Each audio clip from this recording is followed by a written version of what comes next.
La misericordia y la verdad se encontraron, la justicia y la paz se besaron. Salmo 85, versículo 10.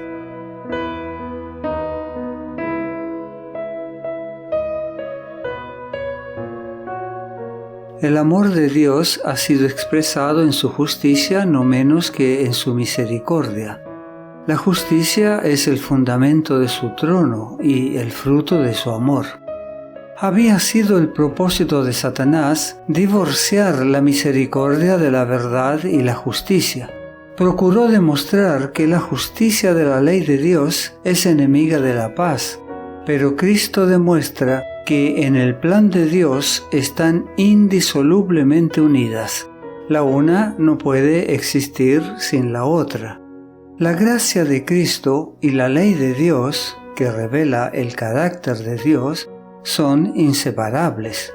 El Señor nuestro Redentor revistió su divinidad de humanidad y puso en evidencia en favor del hombre un carácter sin mancha ni contaminación. En su vida y carácter, Cristo no solo reveló el carácter de Dios, sino las posibilidades del hombre. Era el representante de Dios y el ejemplo de la humanidad. Presentó ante el mundo lo que la humanidad podría llegar a ser cuando se uniera por fe con la divinidad.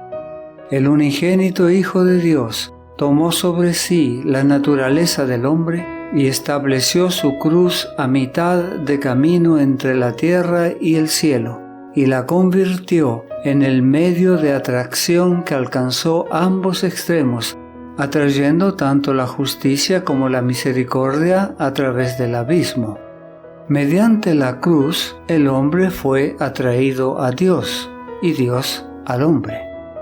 El precioso ejemplo de paralelismo sinónimo expuesto en el Salmo 85, versículo 10, une en cada frase los principales atributos del carácter de Dios.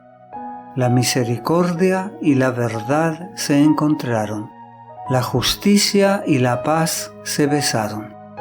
En estas pintorescas figuras de personificación se resume todo el plan de salvación.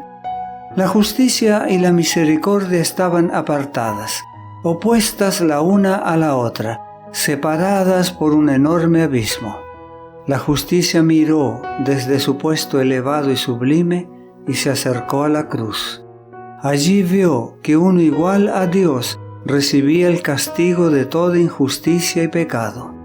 Con perfecta satisfacción se inclinó reverente ante la cruz, diciendo: «Basta», pues en la cruz se satisfizo la justicia.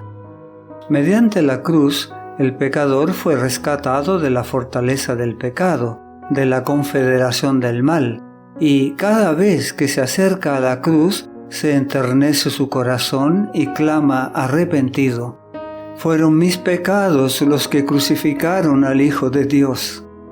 Deja sus pecados en la cruz y se transforma su carácter por la gracia de Cristo. El Redentor levanta al pecador del polvo y lo coloca bajo la dirección del Espíritu Santo.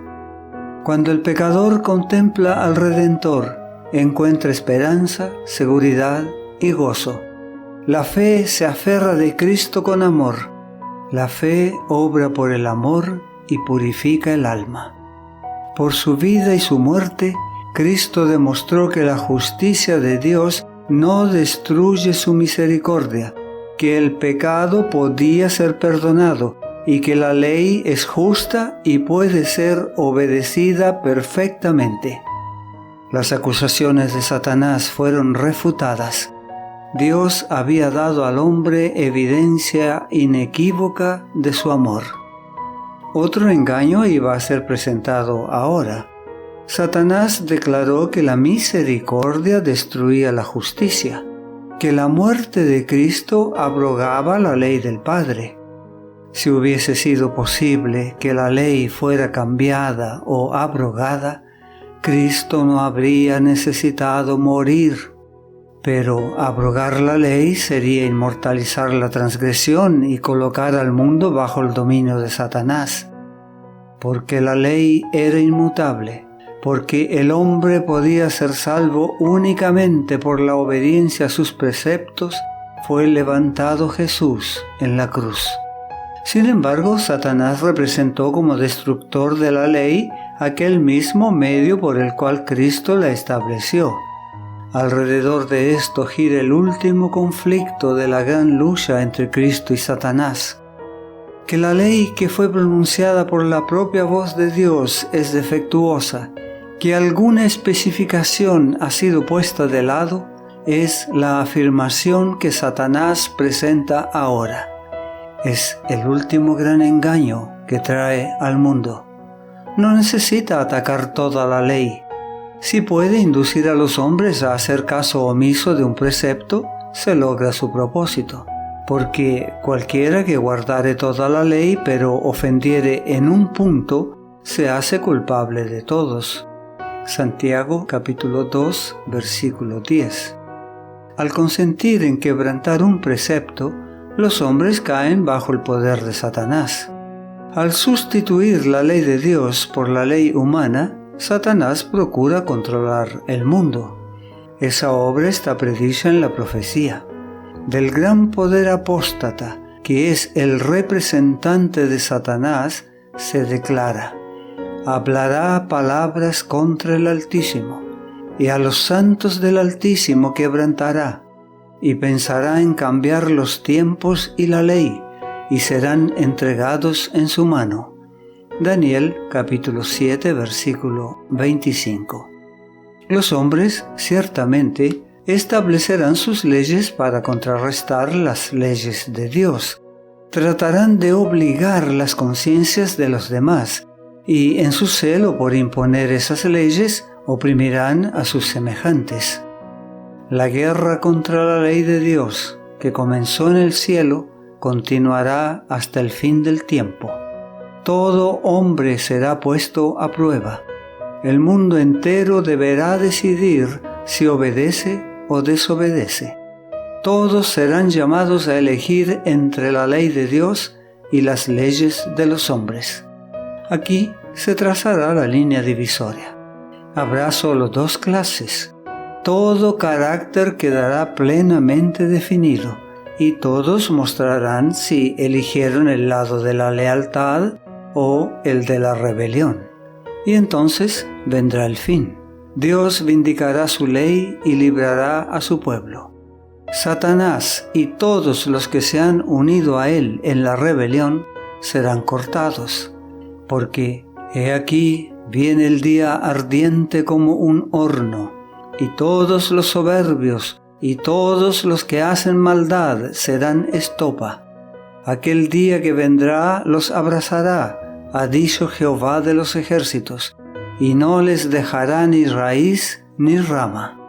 Malaquías capítulo 4 versículo 1. El pecado y los pecadores perecerán, raíz y rama.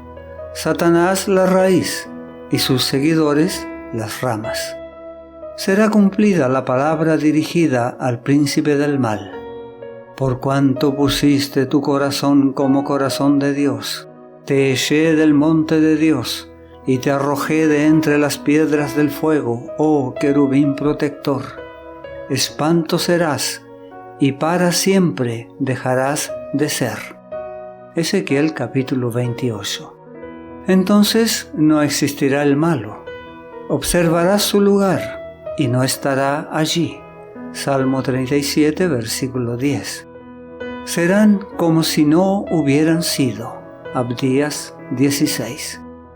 No se trata de un acto de poder arbitrario por parte de Dios. Los que rechazan su misericordia cosechan lo que han sembrado. Dios es la fuente de la vida, y cuando uno elige el servicio del pecado, se separa de Dios, y así se corta a sí mismo de la vida. Queda privado de la vida de Dios. Efesios capítulo 4, versículo 18.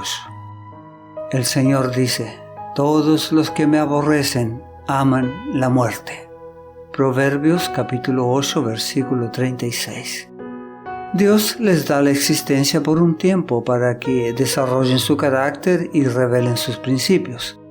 Cumplido esto, reciben los resultados de su propia elección. Por una vida de rebelión, Satanás y todos los que se unen con él se colocan de tal manera en desarmonía con Dios que la misma presencia de Él es para ellos un fuego consumidor. La gloria de aquel que es amor los destruirá. Al principio de la gran controversia, los ángeles no comprendieron esto.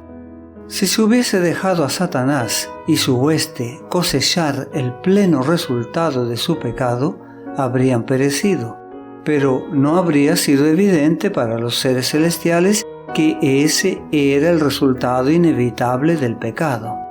Una duda en cuanto a la bondad de Dios habría permanecido en su mente, como semilla maligna para producir su fruto mortal de pecado y desgracia.